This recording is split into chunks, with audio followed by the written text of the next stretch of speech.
Good morning. It's Monday, October 27th. It's about 10 o'clock. This has been on the grill for about a half hour. I'm fire hardening 2 bows today, and you've seen a million fire hardening videos, so I'm not going to really go through the fire hardening. I'm going to discuss the Backset jigs. This is a little more aggressive Backset jig that I have, and basically this bow here is this is a stave. This bow blank was a stave that had some imperfections, and I said, you know what, I can save this and it'll be perfect for a sinew back bow, a little longer than normal, with a riser, a shelf. I have one bow that's going to be my hunting bow for next year, and I says I'm going to make like a duplicate, almost like a duplicate, except at the end limbs for now, and that could be changed after fire hardening, or a little wider than the one I have in the house that you see is going to be my sinew back bow for next year. But overall, this is a little more aggressive Backset jig.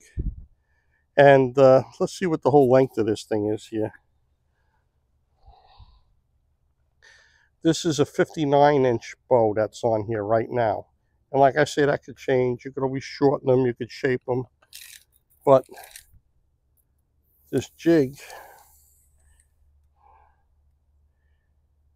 is 6 foot long. So the jig's 6 foot long.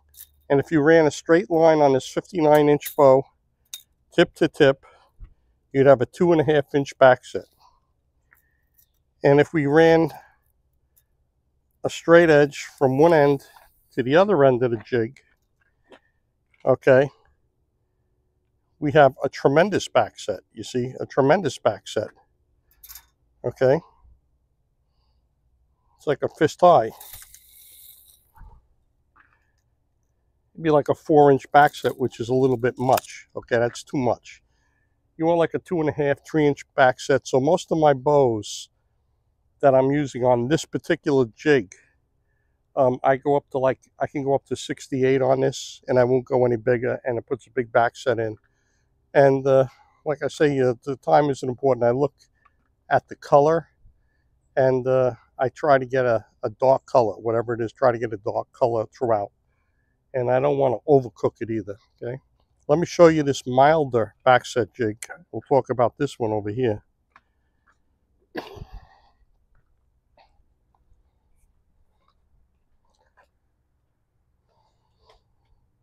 This is a milder Backset jig. Let me take the camera off so you can actually see it. This here is a milder Backset jig.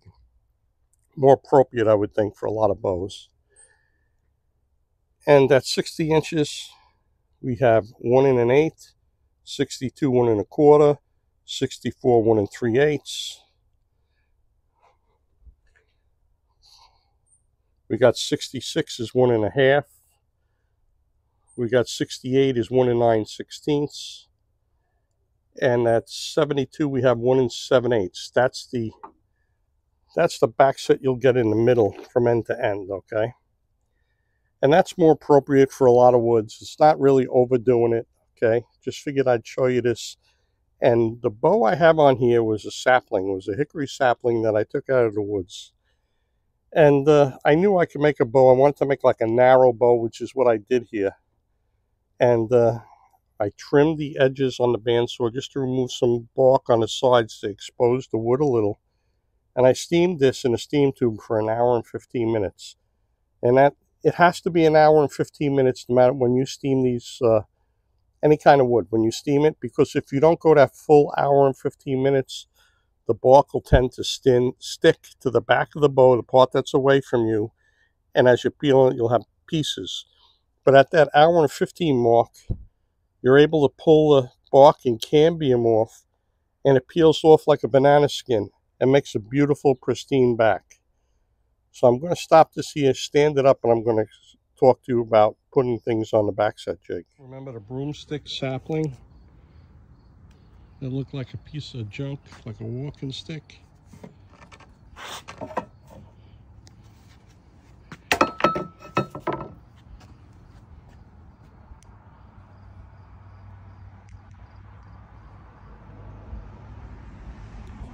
When you're laying out a bow design, on a stave.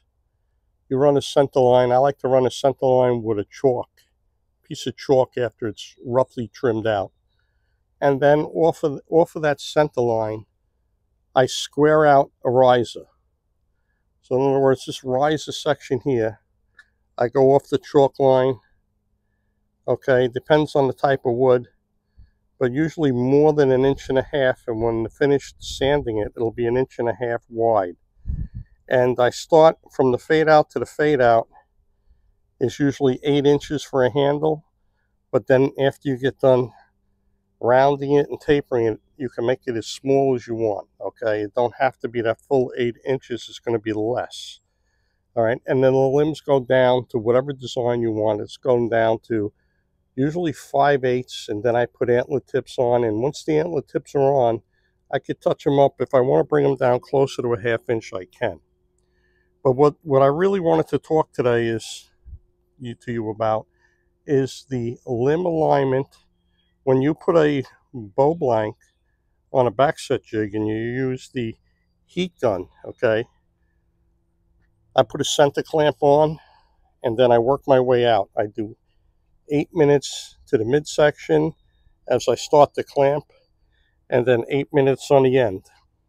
And you try to get it aligned as best as you can, starting with the riser. You feel on each side, okay? And then you start laying out the limb. And don't forget, this is a primitive bow. This is a hunk of wood, okay? And you try to get it as best as you can, but after it's fire hardening, if one side is a little off and you got room to play because you left it wide enough, you look down the stave like you're looking down the barrel of a shotgun. And if one side's off, you can sand it to move it in and narrow it, okay?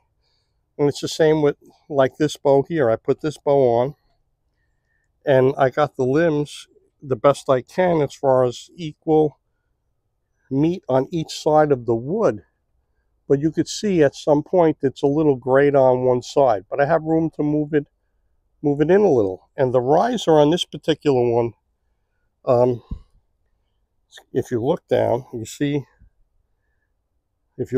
you could see there's a little bit more wood showing on this side, and this side is a little more flush. And that's okay. You could sand this a little bit more to move it in a little bit to that 1.5 inch mark later. In other words, you get it aligned the best you can, cook it, take it off, hydrate it. The most important thing to keep a bow from breaking is after you fire harden it, you take a dripping wet rag, water dripping off the rag, and wet it down. And I like to wet it down 3-4 times after I'm done that day. And I let it stay overnight and let the moisture go throughout the limb, okay? And then I will usually if I'm going to put horn tips or antler tips, I'm able to shape them and taper them. I have a video you could look on my YouTube on how I shape the grip, and there's another one how I put the tips on, okay? But today was basically, I just wanted to show you, it is a primitive bow. When there's like 3 times you get to straighten this, okay, to try and get it aligned fairly well. The first time you get to align it is when you do the layout. And you draw the lines and you rough trim it. It's rough trimmed. And then you're going to take your rasp or sander or whatever you use to get it to conform to the lines that you put out, the layout lines. Okay, and don't forget, it's not going to be perfect, and you don't want it to be perfect. As you're tillering this, after it's cooked and you got it the best you can get it, and you have your string grooves, the string will always favor one side. And whatever side that favors, that's the side that the arrow is going to shoot off. And depending if you hold it upside down or flip it 180 degrees, it'll be for righty or lefty. And when you put the bow in that pad of your hand, when you draw back on the string, you want it to pull into your hand. If it pulls away, that means you have to turn it around. You want it to, when you pull the string back, after you tiller it and you got a string on it, you want it to pull into your hand. Okay, so that'll be determined in the actual top limb. I run a string my tillering string the loop over the tip, pull it tight down to the end after it's fire hardened, and I could sort of see that the string favors one side. And I can sort of tell ahead of time with 90% accuracy, 95% accuracy, what side's going to be the top limb, and I'll mark the top. Okay, so that's the end of this video, really. I'm not going to go over the fire hardening with you. I have plenty of those. I have tillering videos, some really good tillering videos. If you watch the black gum video, you'll see me tillering the bow. It's pretty good. And from now on, I think I'm going to, when I get the string on and I get almost to my draw length, I'm going to start shooting the bows in, like kind of like Dad Beckham and Keep Shannon do. Shooting the bows in to get the wood working, okay? And just going to put this out there too. You know, I learned all this from Dad Beckham and Keith Shannon. They really helped me greatly making bows. And I suggest you go to Shannon Outdoors and buy their fire hardening video, because it allows you access to different woods, teaches you how to fire harden properly, and they have many tillering videos to look at. 1,000-year-old bow, 12-hour bow, different ones, and really great information. Okay, I thank them all the time for putting out the content they do, and I try to take my time and put a little more time into it so you could see how the fire hardening works, and a little more how the tillering, I call it micro tillering, because you're only going down an inch at a time until you get a perfect bend, how all that keeps you from breaking bows, keeps you from developing hinges, and if the wood's going to go, you got a better chance of getting a nice bow out of it. Okay, now sometimes there's things that happen and the bow will break, and that's part of bow making, but for the most part, when you micro-tiller and you make sure you have hydrated this bow after fire hardening, you're going to get a nice bow. All right, that's the end of today's video. Don't be afraid to go out and make a bow. Fire harden it. Make sure after it's shaped and you've got it on the fire hardening jig the best you can, and it's cooked, you hydrate it. Drip and wet rag. Let it stay overnight. Give it a day before you tiller it. That's just my recommendation, okay? Nobody else's. I'd rather have the moisture go back. Keith Shannon said one time he's good at tillering, but you can't tiller a potato chip, okay? And really, that's what it is. You cook this thing dry. You want to make sure fire hardening makes it a little more hydrophobic, a little more water resistant, but it still holds moisture. You're able to put some moisture in. That keeps it flexible and bending, okay? So that's it. Take your time with everything. There's no rush. Make sure the process for tillering, even if it takes you 3 days, 1 inch at a time. And the idea is when you use a yardstick, okay, I put the tillering marks at the fade outs, like over here, like a little bit down from the fade out, and I measure even from the center of the handle. And then usually for the tips, if I have like an antler tip or a buffalo horn tip, at the end of that tip, I'll measure from the bottom of the string groove, usually like whatever it is, a 1/2 inch, 3/4, whatever it tends to be. That's where I'll put the other tillering mark, okay?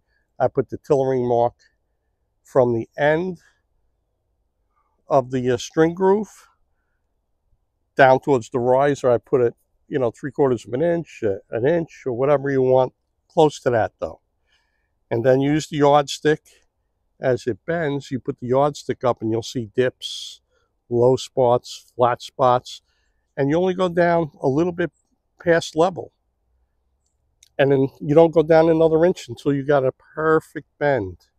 And the idea of that is, if you take the time and go back and forth and sand, and like I said, instead of power tools, use 60 grit sandpaper to remove material.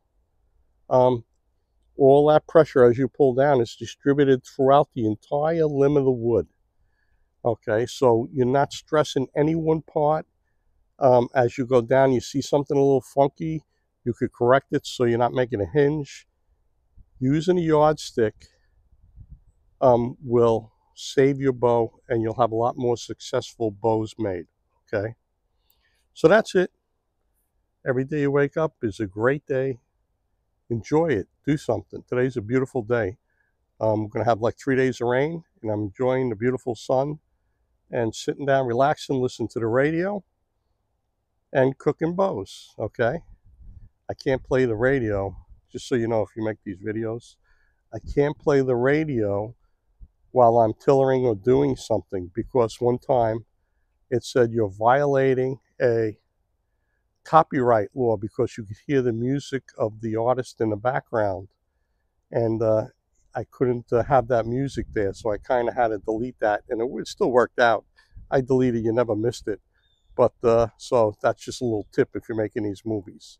And the other thing I'll give you a tip on too is for shooting, for making bows, for everything, get yourself one of these little camera stands I got. I got one of these camera stands, and they're like $25, $30, and they're worth it. You can watch yourself shoot, make sure you're not plucking, you're not peeking, you're not plucking, you're not dropping your arm from fatigue. You got to trust your shot, elbow all the way back, no chicken wing. These camera stands for $25 will not only help you be a better archer, but it'll help you when you make bows too. You could review how you made your bows, how you're tillering, and it'll just make you better all around. Thanks for watching. Have a great day. Enough talking. Enjoy.